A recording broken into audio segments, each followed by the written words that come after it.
The great hall of Velar Prime stretched for miles. Its ceiling was so high that clouds formed inside it.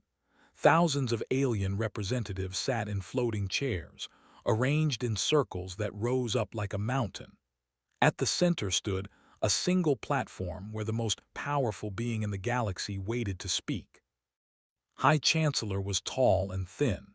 His skin was gray like stone, and his 4 eyes glowed with orange light. He had ruled the Galactic Empire for 300 years. In that time, he had conquered over 2,000 worlds. No species had ever refused him. No planet had ever escaped his grasp. Today, he would add another world to his collection, a small blue planet called Earth. "Bring forward the human," commanded. His voice echoed through the hall like thunder. The crowd of aliens murmured and laughed as a single figure walked toward the central platform. Admiral Park was 52 years old. He had gray hair and a calm face. He wore the simple blue uniform of Earth's Defense Force. Compared to the colorful robes and shining armor of the alien representatives, he looked plain. He looked weak. Stopped at the edge of the platform and looked up at without fear. "You are the voice of Earth?" asked. There was amusement in his tone. "I am," replied. Waved one of his long arms. Holographic images appeared in the air above the platform. They showed human spacecraft, chemical rockets, fusion engines, ships that moved slowly through the darkness of space. The aliens in the hall began to laugh. The sound grew louder and louder until it filled the entire chamber. "This is your fleet?" asked. "These toys." More images appeared. They showed the Empire's warships, massive vessels that could destroy planets, ships that traveled through wormhole gates, crossing entire galaxies in the blink of an eye. "The Galactic Empire has existed for 8,000 years, said. "We have conquered species that built cities in the hearts of stars. We have defeated beings made of pure energy. And you humans cannot even leave your own solar system quickly." The laughter grew even louder. Some aliens were crying tears of joy at the joke.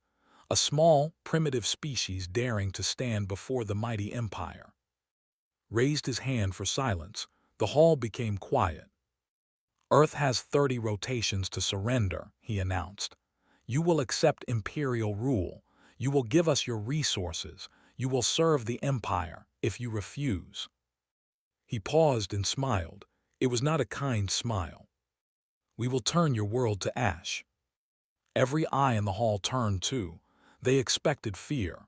They expected begging. They expected the human to fall to his knees and accept defeat.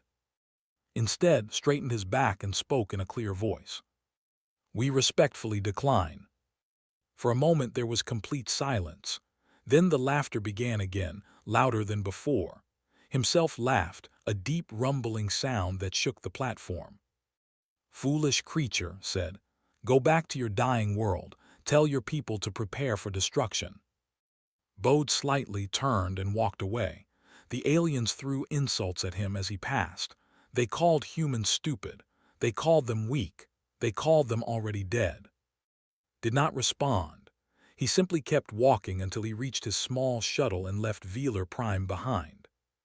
3 days later, stood in a secret room deep beneath the surface of Earth. Around him sat the members of the United Earth Council. Defense Minister sat at the head of the table. She was a small woman with sharp eyes and a sharper mind. She had spent her entire life preparing for this moment. "They laughed at you?" she asked. "They did," confirmed. "They think we are insects waiting to be crushed." Smiled. It was the same kind of smile that had shone, but it meant something very different. "Good," she said. "Let them laugh." She pressed a button on the table. The lights dimmed, and a holographic display appeared. It showed a spacecraft unlike anything the Empire had ever seen. It was sleek and dark, covered in strange patterns that seemed to shift and move. "Project Ghost," announced. 40 years of secret work, our greatest minds, our deepest hopes, all leading to this." The door opened and an old man walked in. Doctor was 73 years old. His hair was white and his hands shook slightly, but his eyes were bright with intelligence and excitement. Doctor said, "Please explain." Move to the display and enlarge the image of the spacecraft. The Empire uses wormhole gates, he began. They tear holes in space and travel through them. It is fast, but it has limits. You need gates at both ends. You need massive energy. You need time to calculate the paths. He changed the display. Now it showed something different, a web of glowing lines that connected everything in the universe. We tried to copy their technology, continued. We failed. We could not make wormholes work, so we tried something else, something new. He looked at the council members with pride. We discovered quantum teleportation, not for information or tiny particles, for matter, for ships, for anything. The council members leaned forward. This was the secret they had protected for decades. Our ships do not travel through space, explained. They simply appear. One moment they are here. The next moment they are anywhere in the universe. No gates, no paths, no warning. General raised her hand. She was a tall woman with a scar across her cheek from an old battle. "How fast?" she asked. "Instant," replied. "Zero time. A ship above Earth can appear above Velar Prime in less than a second." The room was silent as the meaning of this sank in. "The Empire thinks we are slow," said. "They think we cannot reach them. They think they are safe in their distant worlds." She stood up and looked at each council member. "They are wrong. We can appear anywhere. We can strike without warning. We can vanish before they can respond. The Empire has never faced an enemy like this." Thought about the laughter in the Great Hall. He thought about the mockery and the insults. He thought about its confident smile. "How many ships do we have?" he asked. 50, replied. "Small but equipped with the teleportation drives. We call them the Ghost Fleet." 50 against thousands, General asked. Nodded. 50 that can appear inside their formations. 50 that can strike their weak points. 50 that cannot be caught or chased or blocked. She pressed another button. The display showed Earth surrounded by a defensive grid. "We have 27 days before their deadline," she said. "In that time, we will prepare, we will train, and when the Empire comes to destroy us, we will show them what humanity can do." The Council voted. It was unanimous. Project Ghost was approved for full deployment. As the meeting ended, walked beside Doctor. "Will it work?" asked quietly. Looked at him with those bright, intelligent eyes. "The physics is sound. The technology is ready. The only question is whether our people have the courage to use it." Thought about the families on Earth, the children who played in parks, the old people who watched sunsets, the billions of lives depending on this moment. "We will find the courage," he said. Smiled. Then the Empire should stop laughing, because humanity is about to teach them fear. Above them, in the darkness of space, the first Ghost Fleet ships powered up their drives. Their crews were ready. Their weapons were armed. And across the galaxy, the Empire continued to laugh at the small blue planet that dared to say no. They would not be laughing for long. Fleet Commander stood on the bridge of his flagship and watched the stars pass by. He was a large creature with thick blue scales and 6 arms. Each arm ended in sharp claws that could tear through metal. He had led the 3rd Subjugation Fleet for 90 years. He had never lost a battle. Today would be no different. Today, he would crush the humans and add Earth to the Empire's collection. "How long until we reach their system?" he asked. 6 hours, Commander, his navigator replied. "The wormhole gate worked perfectly." Grunted, he was almost disappointed. He had heard the stories from the Grand Assembly. The humans had refused to surrender. They had shown no fear. Part of him had hoped they would put up a fight. But what could they do? Their ships were slow. Their weapons were weak. It would be like stepping on insects. Behind his flagship, 2,000 Imperial warships followed in perfect formation. Each ship was armed with plasma cannons that could melt mountains. Each ship carried enough soldiers to conquer a continent. It was more power than any primitive species could ever hope to match.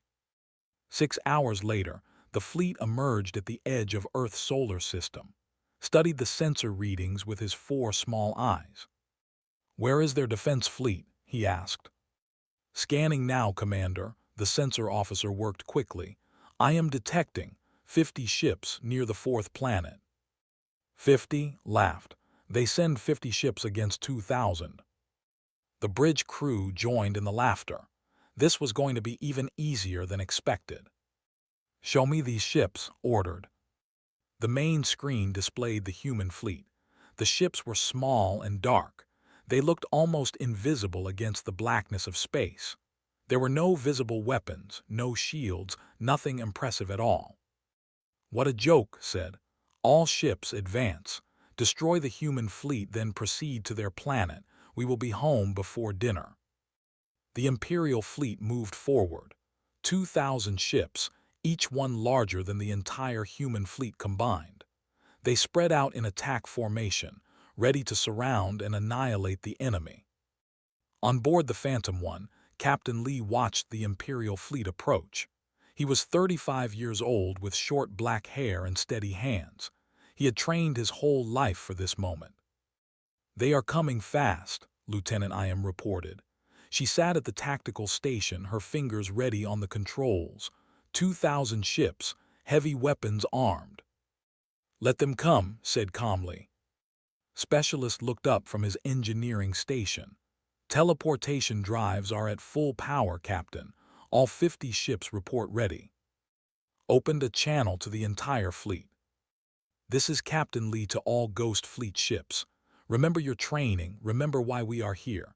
We are not fighting for glory. We are fighting for our homes, our families, our future." He paused and looked at the approaching enemy on the screen. "They think we are weak. They think we are prey. Today we show them they are wrong. Today we become ghosts." The Imperial fleet was now within weapons range. Raised his claw to give the order to fire. "Jump," commanded. In an instant, all 50 human ships vanished. One moment they were there. The next moment they were gone. No flash of light, no energy signature, just empty space where they had been. Stared at a screen in confusion. Where did they go? Did they retreat? "I do not know, Commander," the sensor officer said. His voice was uncertain. "They just disappeared." Before could respond, alarms began screaming throughout the ship. Red lights flashed everywhere. "Proximity alert," someone shouted. "Ships inside our formation." Spun around and looked at the tactical display. His blood turned cold. The human ships had appeared inside the Imperial fleet, not near it, inside it. Some had materialized right next to Imperial vessels. Others had appeared behind engine sections. A few had emerged within shield perimeters, in spaces that should have been impossible to reach. "How is this possible?" roared. He got no answer. The human ships were already firing. On the Phantom One, Lieutenant locked onto the nearest Imperial ship. "Target acquired," she announced, firing main weapons. The Imperial ship had no time to react. Its shields were designed to stop attacks from outside. The human ship was inside those shields. The first shot tore through the hull like paper. The second shot hit the engine core. The ship exploded in a ball of fire. "Moving to next target," ordered. "Jump in 3 seconds." The Phantom One vanished and reappeared beside another Imperial vessel. Again, they were inside the shields. Again, they fired before the enemy could respond. Across the battlefield, the same scene repeated 50 times. Human ships appeared, fired, and vanished. They struck engines, weapons, and bridges. They aimed for weak points that should have been protected. Watched his fleet die around him. 300 ships were crippled or destroyed in the first 90 seconds. "Return fire," he screamed. "Target them, destroy them." His gunners tried. They really tried. But how do you shoot something that is not there? Every time they locked onto a human ship, it disappeared. Every time they thought they had a target, it was gone. The human ships moved like ghosts. They appeared without warning, struck with deadly accuracy, and vanished before anyone could react. It was not a battle. It was a nightmare. "Commander," someone yelled. "Three ships just appeared next to the flagship." Saw them on his screen. Three small human vessels floating just meters from his mighty warship. They were inside his shields. Their weapons were aimed at his bridge. For the first time in 90 years, Fleet Commander felt fear. The human ships fired, but they did not aim at the bridge. They targeted the engines. The flagship shook as explosions tore through its lower decks. "We are losing power," the engineer shouted. "Engines are offline." Then the human ships were gone again. They had spared his life, but they had crippled his ship. He was helpless, drifting in space while his fleet burned around him. Watched the battle from his command chair. The plan was working perfectly. "Status report," he ordered. 312 Imperial ships destroyed or disabled, reported. Ghost Fleet has suffered 0 casualties. 0, specialist sounded amazed. "We really did it." Nodded, but he did not celebrate. This was just the beginning. "All ships fall back to rally point. We have proven our point. Let them tell the Empire what happened here." The 50 human ships gathered together for one moment. Then they vanished, teleporting back toward Earth in an instant. Sat in his broken flagship and stared at the destruction around him. More than a third of his fleet was gone. The rest were damaged and confused. Fires burned in the void. Escape pods floated between the wreckage. And the humans had not lost a single ship. "Send a message to Velar Prime," said quietly. His voice was hollow. Tell them we have made a terrible mistake." On Velar Prime, High Chancellor received the battle report. He read it once. He read it twice. He read it 3 times. The report said that the humans had appeared inside his fleet. It said they had struck without warning and vanished before anyone could fight back. It said that primitive, laughable humanity had destroyed 300 Imperial warships in 90 seconds. Threw the report across the room. "Impossible," he roared. "This is impossible." But it was not impossible. It had happened. And for the first time in 8,000 years, the Galactic Empire had lost a battle to a primitive species. Called an emergency meeting. Advisors and generals rushed to the throne room. They argued and shouted and demanded answers. How had this happened? What technology did the humans have? How could they appear and disappear like magic? No one had answers. No one understood. But they all understood one thing. The humans were not a joke anymore. The humans were a threat, and the Empire would have to respond with everything it had. "Call the Grand Armada," commanded. "Every ship, every soldier, every weapon. We will wipe humanity from existence." His advisors bowed and hurried to obey.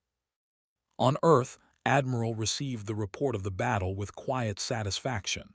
50 ships against 2,000. 0 casualties against 300. It was better than he had hoped. But he knew this was not the end. The Empire would come again. They would come with more ships, more weapons, more anger. The first battle was won. The war had just begun. The message went out to every corner of the Galactic Empire. It reached ancient worlds and distant colonies. It called upon loyal servants and conquered peoples. It demanded everything they had. The Grand Armada was coming together. High Chancellor stood before a massive window and watched ships arrive at Velar Prime.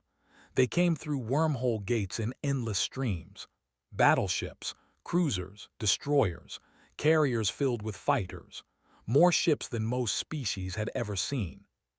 50,000 warships, the largest fleet in Imperial history. "This time," said quietly, "there will be no mercy." Admiral stood beside him, was an old soldier with gray scales and tired eyes. He had served the Empire for 200 years. He had seen many wars, many battles, many victories. But he had never seen fear in the High Chancellor's eyes before. It was hidden well, but it was there. "The humans have a weapon we do not understand," said carefully. "Perhaps we should learn more before we attack again." Turned to face him, his 4 eyes burned with anger. "Learn more. They killed 300 of our ships. They made the Empire look weak. Every conquered world is watching. If we hesitate, they will think we are afraid." "Are we not?" asked. Grabbed by the throat, his claws dug into the old admiral's scales. "We are the Galactic Empire," hissed. "We do not fear, we conquer, we destroy, we rule, and we will crush these humans until nothing remains." He released and turned back to the window. "The Grand Armada leaves in 3 days. You will lead it, and you will not return until Earth is ash." Bowed and left the room. As he walked through the palace corridors, he wondered if he would ever see Velar Prime again. On Earth, the preparations were desperate and constant. Every factory worked day and night. Every scientist pushed themselves to the limit. Every soldier trained until they could barely stand. Admiral stood in the Ghost Fleet Command Center and studied the reports. Intelligence showed the Empire gathering its forces. The numbers were terrifying. 50,000 ships, Defense Minister said. She stood beside him, her face pale but determined. "That is more than we expected." "Can we stop them?" asked. Engineer Commander answered from her station. She was a woman in her 40s, covered in grease and exhausted from endless work. "We have upgraded our fleet to 300 ships," she reported. "Every vessel has teleportation drives. Our crews know how to use them, but 300 against 50,000. She did not finish the sentence. She did not need to. Doctor stepped forward. Despite the crisis, there was excitement in his eyes. "I have something that might help," he said. "Phase 2. He brought up a holographic display. It showed a small device, no bigger than a human fist. "A teleportation bomb," explained. "It does not travel through space. It simply appears inside its target, inside shields, inside armor, inside anything." The room went quiet as everyone understood. "You mean we can put explosives directly inside their ships?" General asked. "Exactly," confirmed. "No shield can stop it. No armor can block it. The bomb materializes and detonates at the same moment. The enemy will not even know what hit them." Looked at the small device on the screen. It was such a simple thing, and it could change everything. "How many do we have?" he asked. 1,000 ready now. We can make more, but we need time." Nodded slowly. "Then we use what we have wisely, save them for the biggest targets, the flagships, the carriers, the command vessels." She turned to face the room. "The Empire is sending everything they have. They want to end this quickly, but we have advantages they do not understand. We can strike anywhere. We can appear without warning. We can put bombs inside their ships before they know we are there." Her voice grew stronger. "They have 50,000 ships. We have 300. But numbers mean nothing if you cannot hit your enemy. Numbers mean nothing if your enemy is everywhere and nowhere at once." 3 days later, the Grand Armada entered Earth's solar system. Admiral sat on the bridge of his flagship and watched the sensors. 50,000 ships surrounded him, enough firepower to destroy 100 worlds. The largest force ever sent against a single planet. And yet his hands trembled slightly. "Any sign of the human fleet?" he asked. "Nothing yet, Admiral," the sensor officer replied. "Wait, I am detecting something. 300 ships near their moon." 300, felt a moment of hope. Perhaps they do not have more. He opened a channel to the fleet. "All ships advance in defensive formation. Watch for sudden appearances. Do not break formation no matter what happens. If they appear inside our lines, overlapping fields of fire will." He was interrupted by Admiral's voice, broadcast across all Imperial channels. This is Admiral Park of Earth. I am giving you one chance. Turn back. Return to your empire. Leave humanity alone. This is not a war you can win. Almost laughed. 300 ships telling 50,000 to retreat. He answered the broadcast.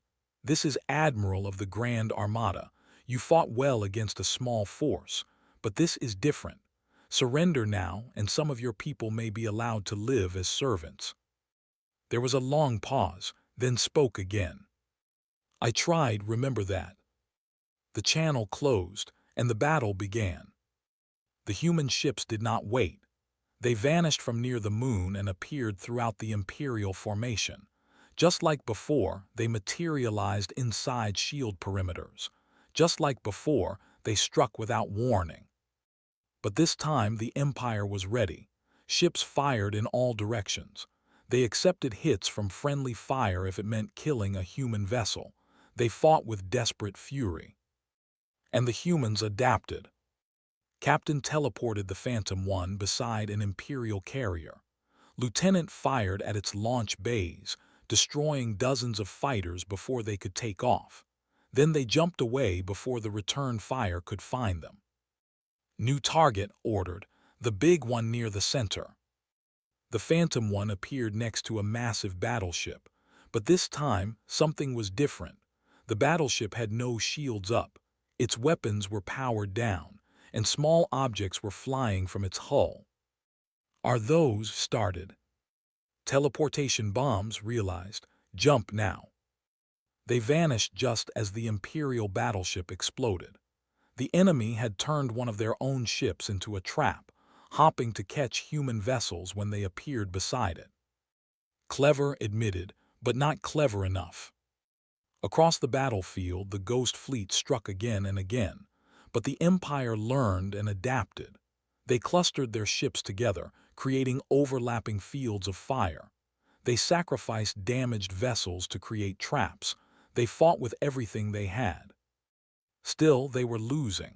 For every human ship damaged, 20 Imperial vessels were destroyed. The teleportation bombs were devastating. They appeared inside flagships and carriers, detonating in engine rooms and ammunition stores. Admiral watched his fleet die around him. Half his ships were gone. The human fleet had lost only 30 vessels. We cannot win, he admitted quietly. They are too fast, too unpredictable. On the Phantom One, received new orders from Admiral. Strike team is go, target the enemy flagship, capture the commander alive. Smiled grimly, understood, we are going inside.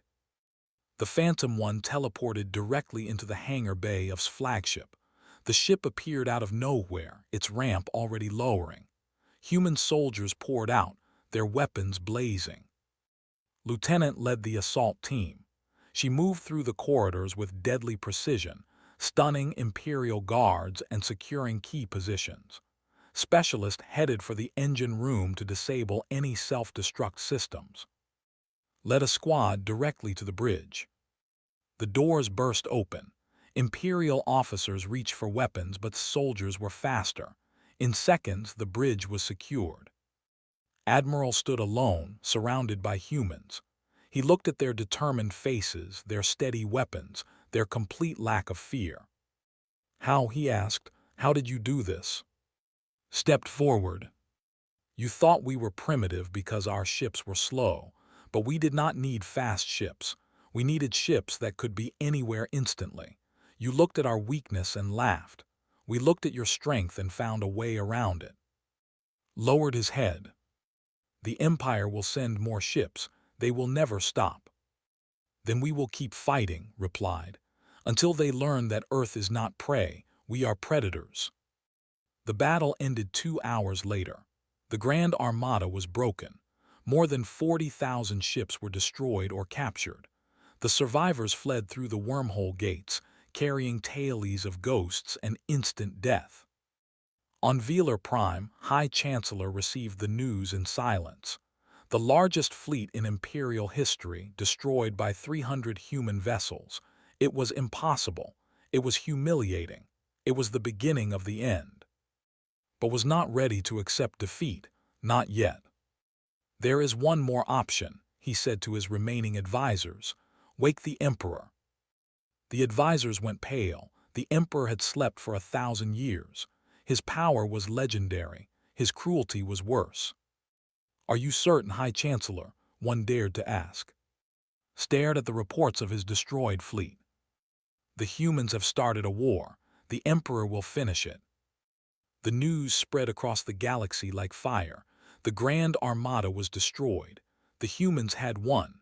The Empire was vulnerable. On 1,000 conquered worlds, enslaved peoples watched their screens in disbelief. They had served the Empire for generations. They had accepted that freedom was impossible. They had forgotten what hope felt like. Now they remembered. Admiral stood before the United Earth Council and presented his plan. We cannot stop now, he said. If we give the Empire time, they will rebuild. They will find ways to counter our technology. They will come back stronger. Defense Minister nodded. What do you suggest? Liberation, replied. We take the fight to them. We free the worlds they have enslaved. We show the galaxy that the Empire can be defeated. General stepped forward. She would lead the liberation campaign.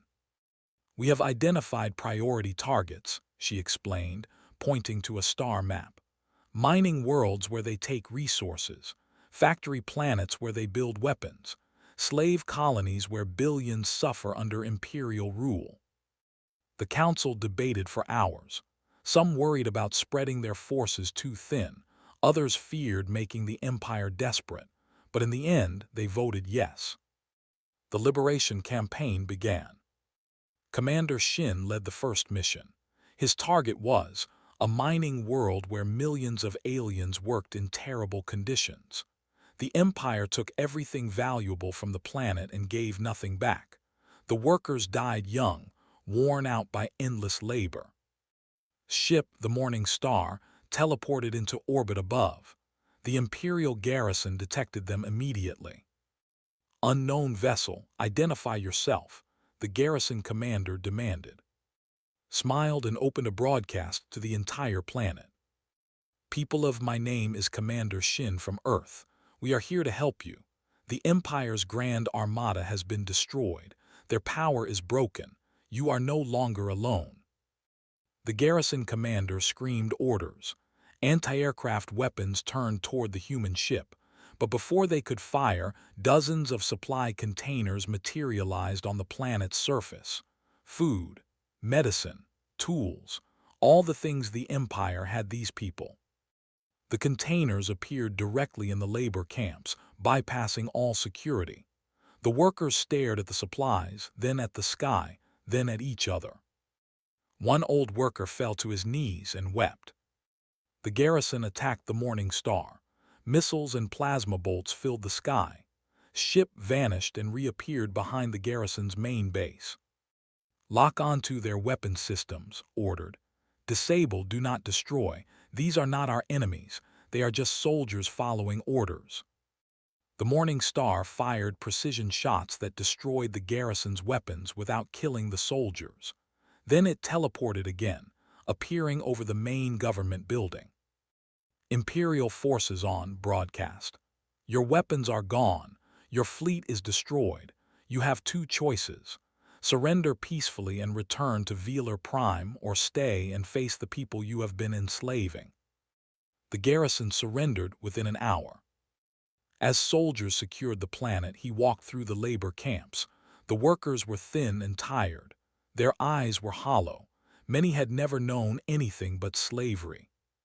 A young female alien approached him.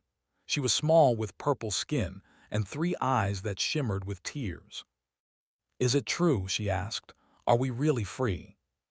Knelt down to her level.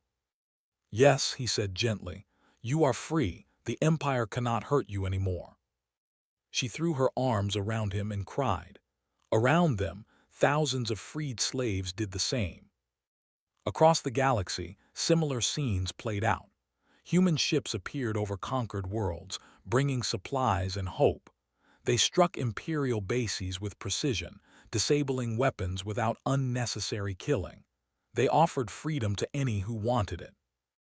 Not every mission was peaceful. Some imperial garrisons fought to the last. Some local governors refused to surrender. In those cases, the Ghost Fleet showed why the Empire had learned to fear them. On the factory world of, Governor gathered his troops for a final stand. "The humans cannot defeat us," he shouted. "We are warriors of the Empire, we will." He never finished. A teleportation bomb appeared inside his command bunker and detonated. The explosion was small but precise, and his command staff were gone. The rest of the garrison surrendered immediately. Back on Earth, Doctor and physicist O worked on new developments. Was young, only 28, but her mind was brilliant. She had been his best student, and now she was his equal. "Phase 3 is ready," she announced to Admiral. "Planetary teleportation shields." She showed him the design, a network of satellites that surrounded a planet. Any hostile vessel that tried to enter the protected space would be instantly teleported away, scattered across empty void. "No attack can reach a protected world," explained. "We can shield Earth. We can shield our allies. We can make entire systems untouchable." Studied the plans with growing hope. How long to deploy? For Earth, 1 week. For allied worlds, we need to share the technology. It was a big step. The teleportation technology was humanity's greatest secret. Sharing it meant risking it falling into enemy hands. But it also meant building true alliances. Not conquered subjects like the Empire created, but free partners working together. "Do it," decided. "We cannot defeat the Empire alone, we need friends." As the liberation campaign continued, an unexpected visitor arrived at Earth. Admiral, the former commander of the Grand Armada, had escaped Imperial prison and sought asylum. He was brought before Admiral and Defense Minister. "Why should we trust you?" demanded. "You tried to destroy our world." Looked tired and defeated, but there was something in his eyes, something that might have been hope. "I followed orders," he said. "I served an empire I believed was invincible, but I was wrong. The Empire is not just losing this war, it is dying, and something terrible is rising to replace it." He leaned forward urgently. "The Emperor has awakened." The room went silent. "The Emperor is a myth," General said, "a legend to frighten children." "He is real," insisted. "I have seen him. He ruled the galaxy before the Empire existed. He created it. He built it. Then he went to sleep, leaving and others to maintain his creation." He shuddered at the memory. "He is ancient, powerful beyond anything you have faced. The weapons in his palace make your teleportation technology look like toys. He is preparing to move against you personally." And exchanged glances. "Why are you telling us this?" asked. Was quiet for a moment, then he spoke softly. "Because in all my years serving the Empire, I never saw them bring hope to anyone. They conquered, they enslaved, they destroyed. But you freed, you brought food to the hungry and medicine to the sick. You fought our soldiers and then let them go home." He looked at with something like respect. "Perhaps you are what the galaxy needs. Perhaps you deserve to win." Considered the old admiral's words. Then he made a decision. "Tell us everything you know about the Emperor, his weapons, his defenses, his weaknesses." Nodded. "I will tell you all I can, but there is only one way to end this. You must strike Velar Prime. You must defeat the Emperor in his own throne room." "Can it be done?" asked. Was honest. "I do not know, but if you do not try, he will come to you, and he will bring horrors beyond imagination." Stood and walked to the window. Outside, the Ghost Fleet was growing. Ships from freed worlds had joined humanity's cause. Supplies and resources flowed from grateful allies. The free coalition was taking shape. "We have spent months defending ourselves," said. "We have spent months freeing others. Now it is time to end this war." He turned back to face the room. "Prepare the fleet. We are going to Velar Prime." Commander began immediate preparations. Every ship was checked, every weapon was loaded, every soldier was briefed. Doctor completed one final project, a weapon specifically designed for the Emperor. It was a teleportation device keyed to a single target. Once activated, it would scatter that target across 1,000 light years. Not even ancient technology could survive being spread across such vast distances. They had one chance, one strike, one battle that would decide the fate of the galaxy. General gathered her ground troops. Captain briefed his assault teams. Lieutenant and specialist checked their equipment one last time. As the fleet prepared to jump, Admiral broadcast a message to Earth. Today, we fight not just for humanity, but for every species that has suffered under imperial rule. Today, we end 8,000 years of tyranny. Today, we prove that freedom is stronger than fear. He paused and looked at the faces of his crew. Let us show the Emperor what humanity can do. The fleet vanished. 500 ships carrying the hopes of a galaxy teleported toward destiny. The final battle was about to begin. The human fleet appeared above Velar Prime like ghosts emerging from shadow.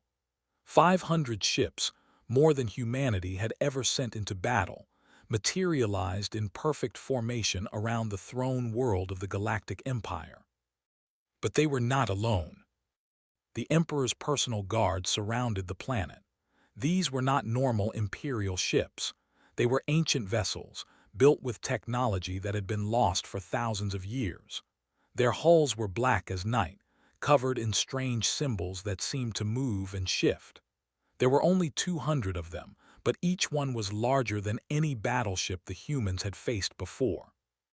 Admiral studied the enemy formation from his flagship. "These ships are different," he said quietly.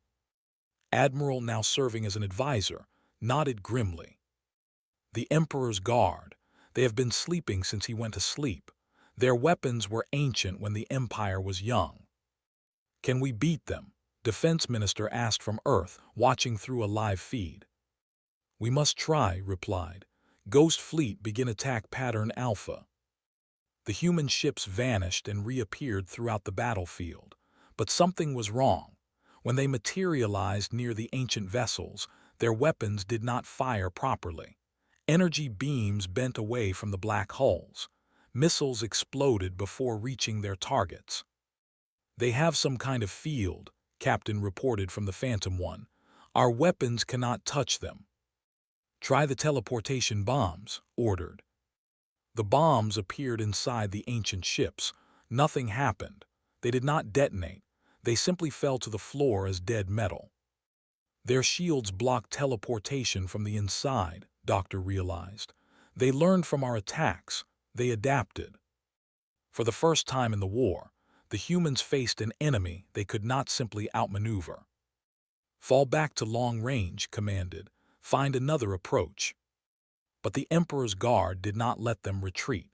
The ancient ships moved faster than anything the humans had seen. They fired weapons that tore through human shields like paper, beams of pure darkness that seemed to erase matter rather than destroy it. In minutes, 50 human ships were gone, then 70, then 100. "We are losing," General said. "We need a new plan." On the Phantom One, Specialist studied his sensors desperately. "Captain," he said suddenly, "the ancient ships have one weakness: their engines. The protective field does not extend behind them if we can get close enough." "Understood immediately." "We teleport behind them, strike the engines, they lose mobility." "But they are too fast," Lieutenant pointed out. "They will see us coming." Was quiet for a moment, then he spoke with terrible calm. "Not if someone distracts them. Not if someone gets their attention and keeps it." Looked at his engineer. He saw what meant. "No," said, "there has to be another way." Shook his head. "There is not. You know there is not. Someone has to fly straight at them, make them turn, give the rest of the fleet a chance to strike from behind." He stood up from his station. "I am the best pilot we have besides you, Captain. I can give you 10 seconds, maybe 15. That is enough." Tears formed in his eyes. "Please." Smiled at her. It was a sad smile, but also proud. "Tell my mother I died free. Tell her I died protecting our home. That is enough for me." He walked to the shuttle bay and boarded a small assault craft. Wanted to order him to stop. He wanted to find another option, but he knew was right. "Good luck," said quietly over the comm. "Make it count, Captain," replied. His small craft launched toward the Emperor's guard. It was tiny against their massive forms. Insignificant, suicidal. But flew like a demon. He dodged their weapons, danced between their beams, drew their attention with every trick he knew. The ancient ships turned to track him, presenting their unprotected backs to the human fleet. "Now," commanded, "all ships strike the engines." 300 human vessels teleported behind the Emperor's guard. They appeared in the blind spots that had created. Their weapons fired at full power, hitting the only weak points on the ancient ships. Engines exploded, ships went dark, the invincible guard began to fall. Scraft took a hit, then another. His shields failed, his hull cracked, but he kept flying, kept drawing fire, kept giving his friends every second he could. His final words came over the comm, barely audible through static. "For Earth, for freedom, for—" Then silence. Closed his eyes for one moment to honor a hero. Then he opened them and gave new orders. "Strike team, we are going in. Target the Imperial Palace. We end this now." The ground assault began. Human soldiers teleported directly into Velar Prime's capital city. They appeared in streets and plazas, fighting through Imperial guards who had never faced an enemy inside their own walls. General led the main force toward the palace. Her soldiers moved like ghosts, appearing and disappearing, never giving the enemy a clear target. Lieutenant led a squad through the palace corridors. Grief burned in her chest, but she used it. She turned sorrow into strength, pain into purpose. An Imperial soldier appeared around a corner, weapon raised, was faster. She stunned him and kept moving. "Bridge ahead," one of her soldiers reported. They burst through the doors. Captain and his team came from another direction. Together, they secured the palace control center. "Where is the Emperor?" demanded of a captured officer. "Throne room," the officer whispered. "Top of the palace, but you cannot defeat him. He is immortal, he is." Did not wait to hear more. He led his team upward. The throne room was vast. Its ceiling was open to the stars. Strange machines lined the walls, humming with power that had sustained the Emperor for thousands of years. And there, on a throne made of black crystal, sat the Emperor himself. He was not what they expected. He looked almost human, tall and thin with pale skin and eyes that glowed with inner light. He wore simple robes, but power radiated from him like heat from a sun. "So," the Emperor said. His voice was soft but carried through the room like thunder. "The humans have come to my home. How interesting." He stood and walked toward them. General soldiers raised their weapons. Nothing happened. Their triggers would not pull. Their systems would not respond. "Technology," the Emperor said with a thin smile. "I invented it. I control it.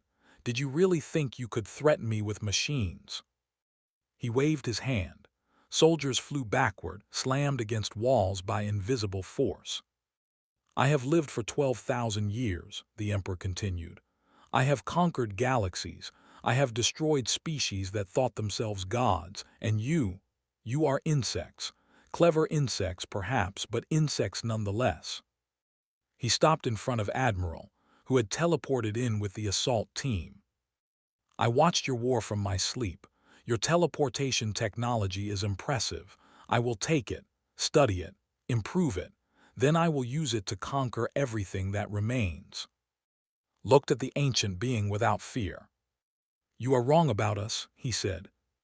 The Emperor tilted his head. "Oh, enlighten me." "You think we came here to fight you with weapons," smiled. "We did not."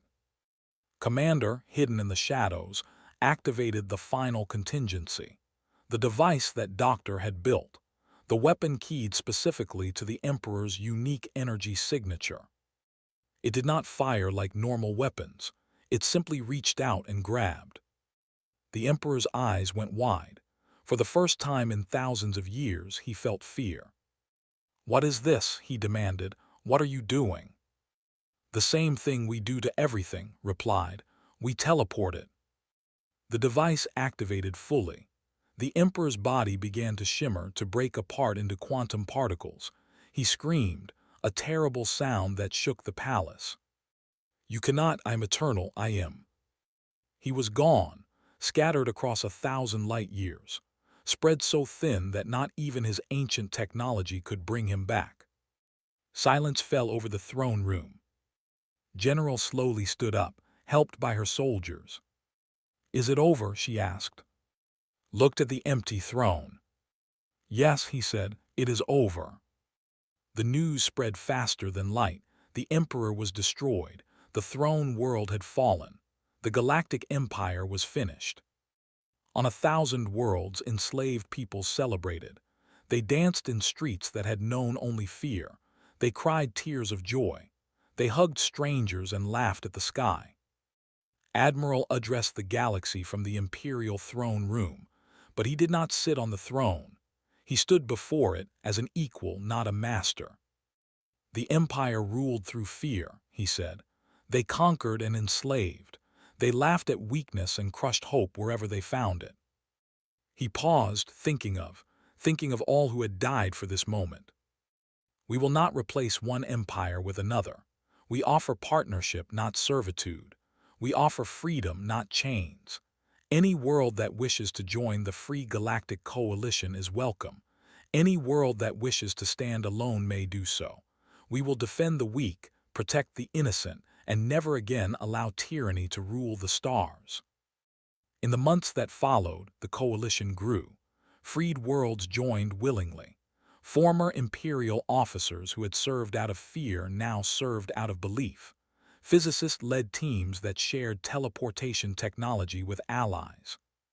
Captain, now Admiral, led the peacekeeping fleet. They appeared wherever conflict threatened, solving problems before they could grow. Lieutenant took command of the Phantom One. She had a small picture of in her cabin. Every morning she looked at it and remembered why she fought. On a distant world far from Velar Prime, a young alien girl looked up at the sky. She was purple-skinned with 3 eyes, the same girl that Commander had met on. Her mother stood beside her, watching human ships pass overhead. "Who are they?" the girl asked. Her mother smiled. It was the first time she had smiled in years. "They are humans," she said. "They came from a small blue planet that the Empire thought was weak. The Empire laughed at them." Why did they laugh? Because humans were different. Their ships were slow. Their technology was simple. The Empire thought that meant they were inferior. But they were not. No, her mother knelt down and held her daughter's hands. They were not inferior. They were just different, and sometimes being different is the greatest strength of all. The girl watched the ships disappear into the stars. Somewhere up there, humans were protecting the galaxy. Humans were keeping the peace. Humans were proving that the smallest voices could change the universe. "I want to meet them someday," the girl said. Her mother laughed. "Perhaps you will, perhaps you will." And across the galaxy, in ships and stations, on planets and moons, beings of every species looked to the stars with hope. The Empire was gone. The Emperor was destroyed. And humanity, once laughed at and dismissed, had become the guardians of freedom. They came from nowhere, the stories said. They appeared like ghosts. They fought without hatred and won without cruelty. They changed everything.